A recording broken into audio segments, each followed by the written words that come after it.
Okay, let me tell you a short story. Money kotara, like money is been given to the broker, and I told him that what kind of guy I want for marriage. Next, after 2-3 days, he calls my dad and tells that I have to modify the kind of groom your daughter wants. Okay, done. But ಇದಾದ್ಮೇಲೆ the response is clearly not right ನನ್ನ ಪ್ರಕಾರ. ಯಾಕಂದ್ರೆ is annoyed that ನಂದು ಈ ಥರ particular conditions ಐತೆ ಅಂತೇಳಿ. Obviously ಎಲ್ಲ ಹುಡುಗಿದು ಇದ್ದೇ ಇರ್ತೈತಿ. ಆಸ್ ಅ ಬ್ರೋಕರ್ ನಿಮ್ದೇನು ಡ್ಯೂಟಿ ಅದನ್ನ ಫೈಂಡ್ ಮಾಡೋದು ಅಥವಾ ಅದೇ ಥರದ ಸ್ಪೆಸಿಫಿಕೇಶನ್ ಹುಡುಕೋದು. I know I am not asking for a cloth or something, but ಅಂತ ಹೈ ಎಕ್ಸ್ಪೆಕ್ಟೇಷನ್ ನಾ ಇಟ್ಕೊಂಡು ಏನು ಕೇಳಿಲ್ಲ. ಬಟ್ ಅಷ್ಟು ಬೇಸಿಕ್ ನೀವು ಮಾಡೋಕ್ಕಾಗಲಿ ಅಂದ್ರೆ please don't do even broker work as per me.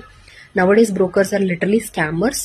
And I think he is also a scammer because ರೊಕ್ಕ ತಗೊಂಡ್ಬಿಟ್ಟು no response from a long back. He is not giving any response, to be honest.